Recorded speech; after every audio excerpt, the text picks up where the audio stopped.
Hello बच्चों। हमारा प्रश्न दिया हुआ है, उचित उदाहरण देते हुए संकर यौगिक में पाई जाने वाली विभिन्न प्रकार की संरचनात्मक समावयवताओं का वर्णन कीजिए।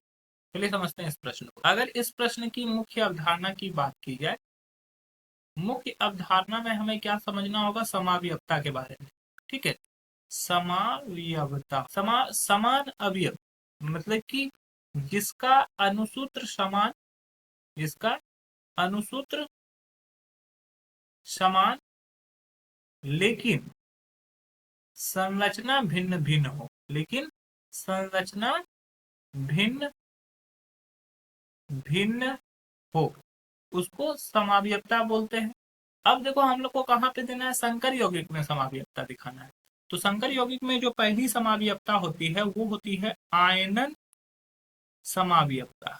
ठीक है, समावयवता, आयनन समावयवता किसको बोलते हैं? जब दो संकुल यौगिक के अनुसूत्र समान हो और जल में वियोजित होकर अलग अलग आयन देते हों, जल में वियोजित होकर वो अलग अलग आयन देते हों, तो उसको आयनन समावयवता कहते हैं। जैसे उदाहरण के तौर पर लिख लेते हैं, CO Br NH3 whole 5 SO4, और तथा हम लोग लिख लेते हैं COSO4 NH3 होल 6 Br।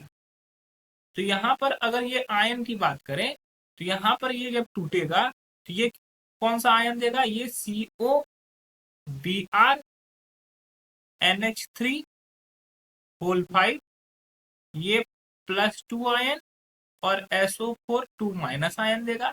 जबकि ये जब अपघटित होगा तो ये COSO4 NH3 होल, यहाँ पे 5 होगा, 5, ये प्लस आयन और Br माइनस आयन देगा। तो देखो यहाँ पर सूत्र दोनों का समान है, लेकिन ये अलग आयन दे रहा है, ये अलग आयन दे रहा है, तो इसको आयनन समावयवता बोलते हैं। अगर दूसरी समावयवता की बात करते हैं तो इसमें बोलते हैं हाइड्रेट समावयवता। तो यहाँ पर क्या होता है? जिसका अनुसूत्र समान लेकिन जल के अणुओं की संख्या भिन्न, मतलब कि जल के अणुओं का जो जल के अणु भी समान होते हैं लेकिन क्या होते हैं? अलग अलग जगह पर। ठीक है, यहाँ पे लिगेंड के तौर पे हाइड्रोजन जल को लिया जाता है और डिफरेंट डिफरेंट जगह पर जुड़ा होता है। जैसे एज द एग्जांपल देख लेते हैं, तो CrH2O होल 6 Cl3, ये एक यौगिक है। इसके अलावा एक जटिल यौगिक होता है CrH2O होल 5 Cl2, माफ कीजिएगा Cl, और यहाँ पे बाहर में आ गया Cl2 इंटू H2O। ये इसके अलावा एक और तत्व होता है इसमें CrH2O whole 4 Cl into 2H2O। तो ये तीनों जो है, यहाँ पे देखो जल के छह लिगेंड्स हैं यहाँ पर जल 5 है और एक बाहर है, 6 यहाँ पर भी है और जल के 4 अंदर है और 2 बाहर है। जल का सभी जगह पे H2O की मात्रा 6 है लेकिन अलग अलग जगह पर है। ठीक है, क्लोरीन भी सब जगह पर 3 है लेकिन अलग अलग जगह पर है। तो ऐसी समावयवता को हम लोग हाइड्रेट समावयवता कहते हैं। अगर हम लोग बात करते हैं अब तीसरे समावयवता की, ठीक है, तीसरा समावयवता होता है लिंकेज समावयवता। लिंकेज समावयवता किसको बोलते हैं? वैसे समावयवता जिसमें उभयदंती लिगेंड्स दो भिन्न भिन्न परमाणुओं से जुड़कर उपसंयोजक बंध बनाता है। इसमें क्या होता है? उभयदंती लिगेंड्स जुड़े होते हैं। लिंकेज समावयवता इसको बोलते हैं, लिंकेज समावयवता।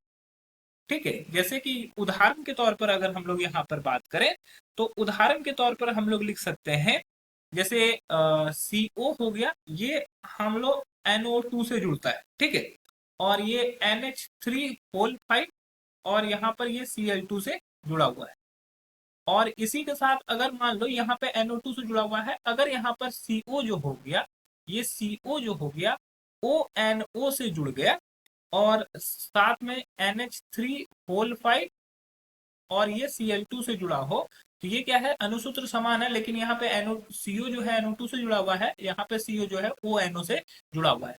तो ये हो गया उभयदंती, मतलब कि जो दोनों तरफ से लिगेंड जुड़ सकता हो उसको उभयदंती लिगेंड्स बोलते हैं, और ऐसे जगह पर लिंकेज समावयवता देखने को हमें मिलती है। तो ये हमारा तीसरी समावयवता थी। और चौथी और आखिरी समावयवता जो होती है उसका नाम होता है उप सहसंयोजक समावयवता।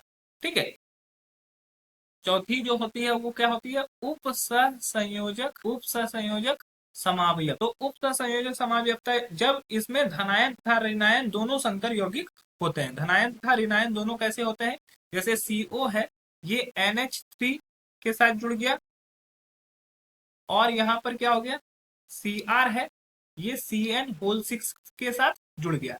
यहाँ पे कोबाल्ट के साथ NH3 जुड़ा हुआ और क्रोमियम के साथ Pn जुड़ा हुआ है।